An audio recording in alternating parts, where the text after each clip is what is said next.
Can land be cursed? Usually, I'm pretty skeptical when it comes to anything to do with curses. But then, me and Rachel took the opportunity to visit the abandoned Lake Shawnee amusement park in Rock, West Virginia, and I have to wonder.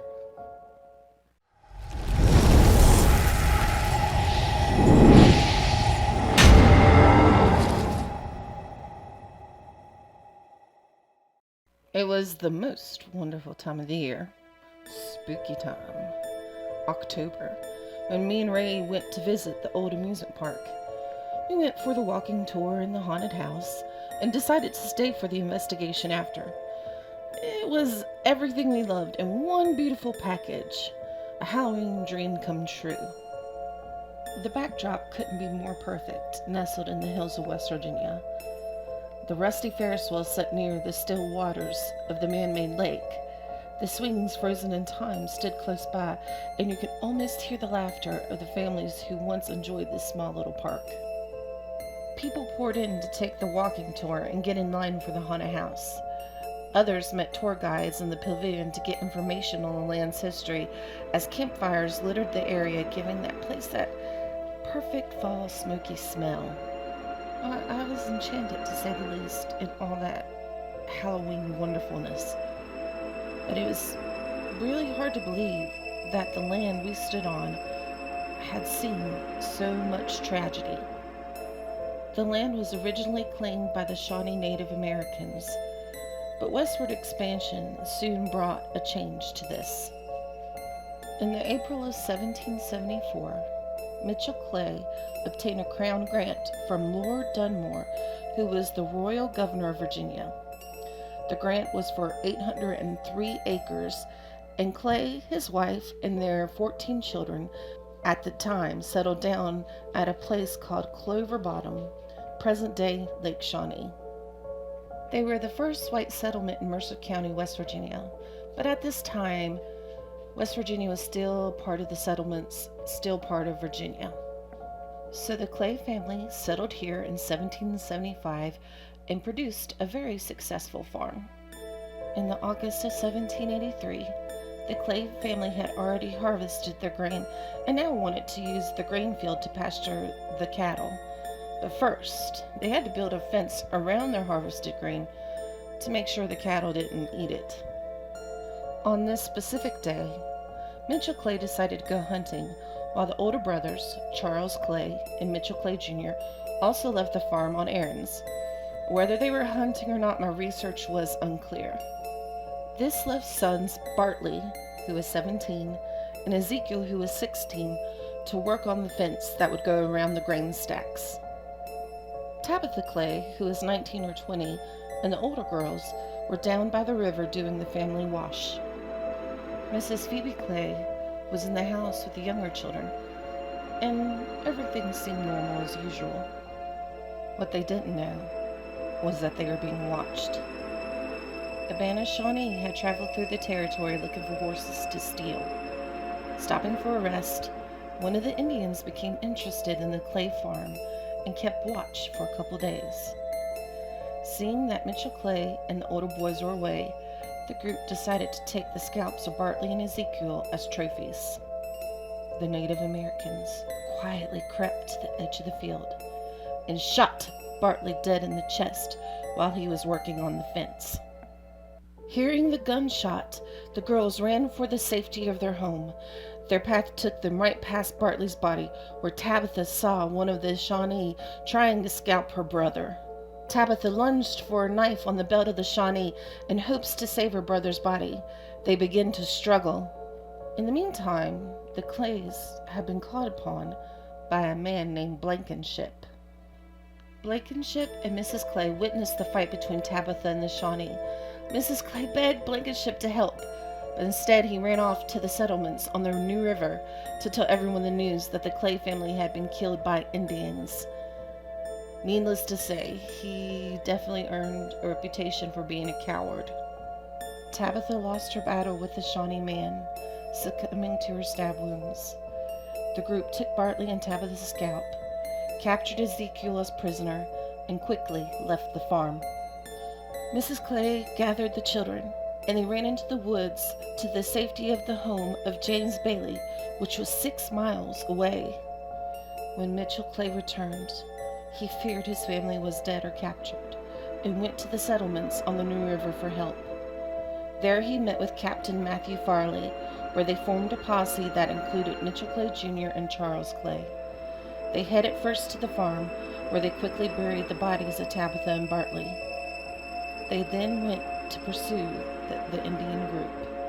After leaving the Clay farm, the Shawnee Indians split up into 2 groups. The posse followed one of the groups and caught up with them. Several Indians were killed, including one killed by Charles Clay, who sought vengeance for his siblings. Unfortunately, the group they caught up with did not have Ezekiel Clay. Not giving up, Mitchell Clay planned to go to Ohio, where the main city of the Shawnees was located, to ransom his son.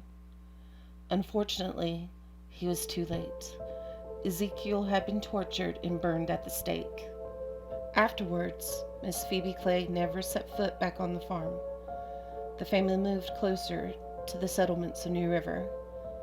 The bodies of Tabitha and Bartley remain on the farm where they lost their lives. In 1926, a man by the name of Conley Slidell bought the land for a specific dream.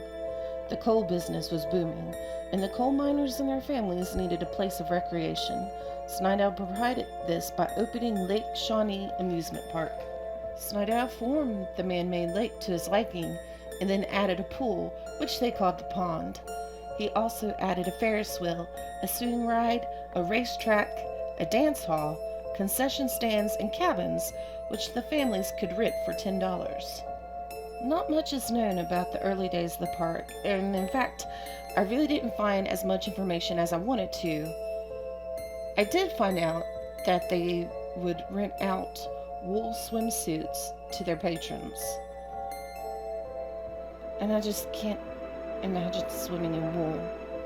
I also heard that sometimes they would rent the same swimsuit out twice in a day. Yeah. As pleasant and popular as this amusement park was, it began to take a dark turn when the accidents started to happen. Now, I've found information on 3 accidents, but the owner claimed 6 people had lost their lives at Lake Shawnee Amusement Park. One little boy drowned in the lake. The lake was not used for swimming, and there was no details on how this actually happened. One 9-year-old little boy was dropped off by his mother, who then left, leaving him unattended for the day. He unfortunately drowned in the pool after he got his arm stuck in the drain pipe. He wasn't found until his mom returned to find him missing, and they searched the property, finding him in the pool. Another tragic incident was when a truck, who was trying to deliver drinks, backed up into the swings, killing a little girl. It was said that these accidents were the reason the park finally closed in 1966. In 1987, Gaylord White bought the land and hoped to reopen the park. Mr. White was a former employee and dreamed of returning the park to its former glory. But skyrocketing insurance rates changed his plans, and the park was only open for a few years. Not wanting the land to go to waste, the White family kept it active by hosting fishing tournaments and other activities. It was when they started to prepare part of the land for mud bogging that they unearthed arrowheads and pottery. The family contacted Marshall University, who came down and did an archaeological dig. They found 25,000 artifacts, which led them to believe the site was once inhabited by 2 separate Indian villages, way before Europeans had landed on the continent. They also uncovered remains of those who lived there. 13 skeletons were unearthed, most of them young children. The land held a sacred burial site for the Native Americans. The archaeologists concluded that disease had struck one of the villages, and to save the tribe left, leaving the elderly and children. They estimated that 3,000 Native Americans were buried on the land. And yes, I found this information in several sources. Looking back over the history of Lake Shawnee, you can definitely see a chilling pattern: the death of children. We didn't know this at the time, or much about the history at all, really, but when we were there, we dived right into looking around, exploring, and taking pictures. We're pretty much walking through the field where the two children were killed by the Native Americans, and I have to wonder, could their spirits still be here even though it happened so long ago? Well, maybe we'll get to find out tonight. That would be really cool. But it's also, being a mom myself, it's a sad feeling. Walking in this field knowing that somebody lost their child. We walked around, taking it all in, trying to get the full experience of the park before it got dark.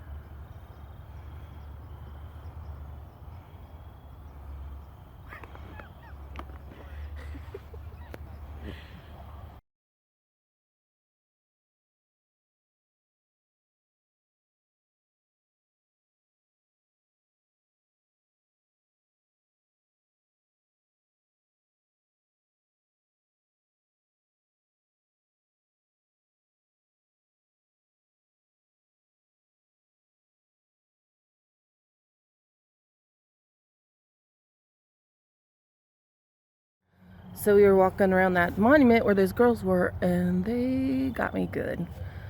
They were good. They got her good. Yeah, I was not expecting that. I think that Pennywise has been here. Look what I found, guys. Look what I found. I'll show it to you.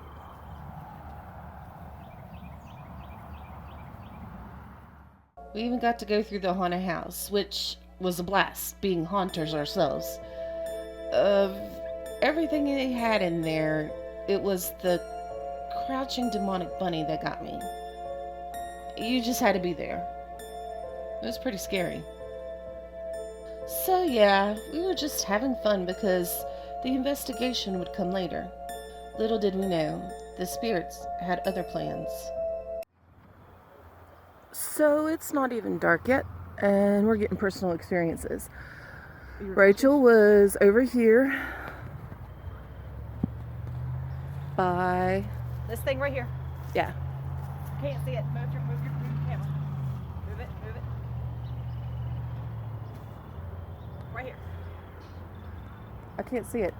You can't flip the camera around? Anyway, I can't see it. But she was over closer to the Ferris wheel, and I was over closer to the swings. And I saw something walk across here. Didn't think it, and past the woodpile.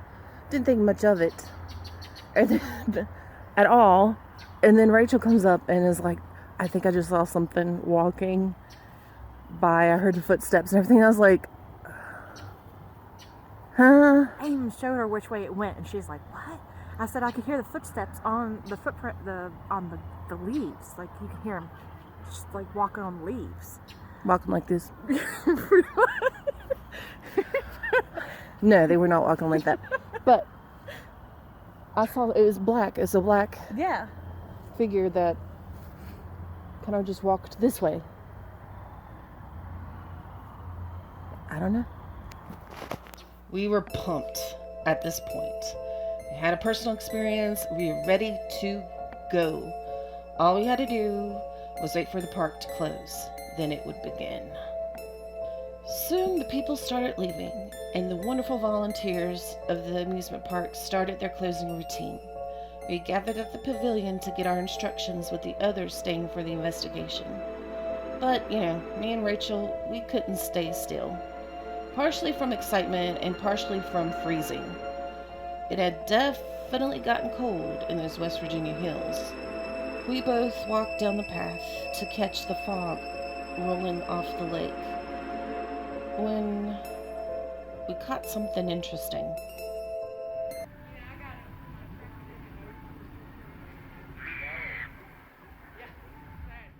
Now, me and Rachel discussed this video. We tried to eliminate animals that can make this sound. Keep in mind, we grew up in the woods and are pretty well versed on noises. I listened to tons of animal noises anyway, and the closest I heard was a hawk, but hawks aren't nocturnal. Another interesting part is me and Rachel didn't hear this at the time. We didn't even react to the noise, and honestly, if I had heard it, I may have hurried quickly back to the pavilion. I would say this evidence is inconclusive, but it's interesting, and I wouldn't count it out either. So now, the park was quiet, and it was time. We got our instructions and began our investigation. Me and Ray, we went straight for the swings and the Ferris wheel. Here's a clip that I got down by the swings.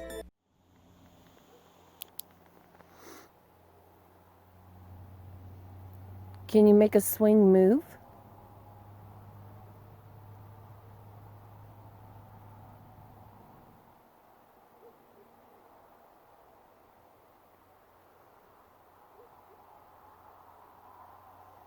Can you make it move a little bit more? Make it move bigger?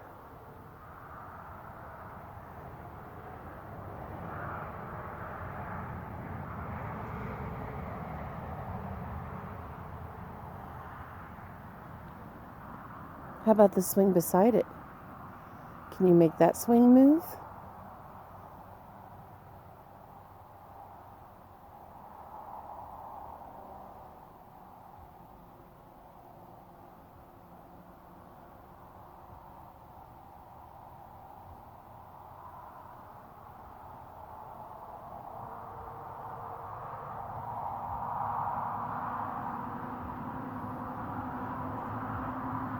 Can you make the swing beside it move?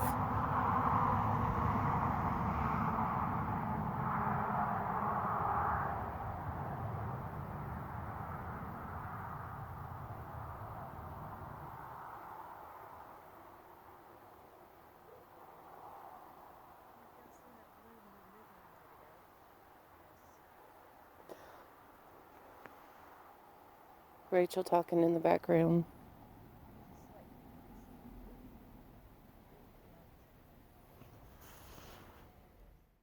I found it kind of interesting the swing was moving, and it was the only one moving.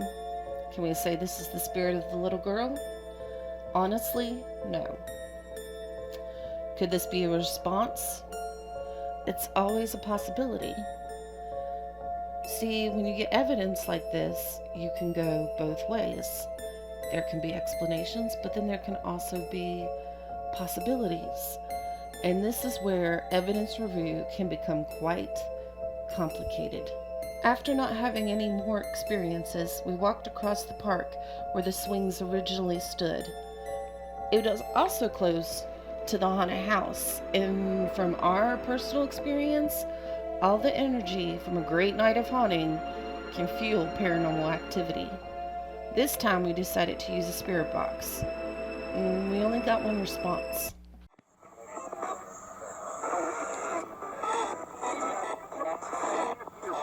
What in the science fiction do you got there? I have no idea.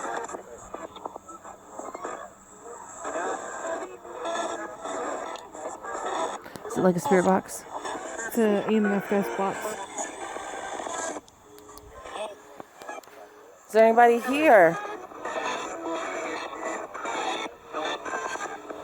That's our breath, by the way, because it is code. What do you think of the haunted house? Nope. You don't think of the haunted house.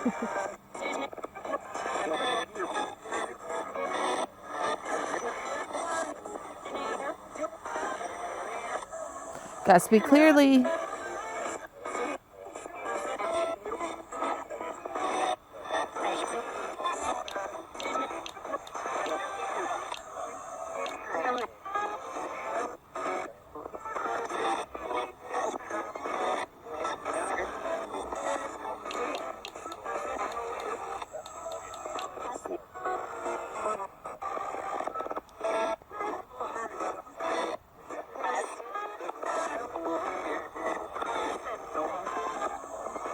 We're gonna try another app in a minute so we can understand, and we're comparing apps.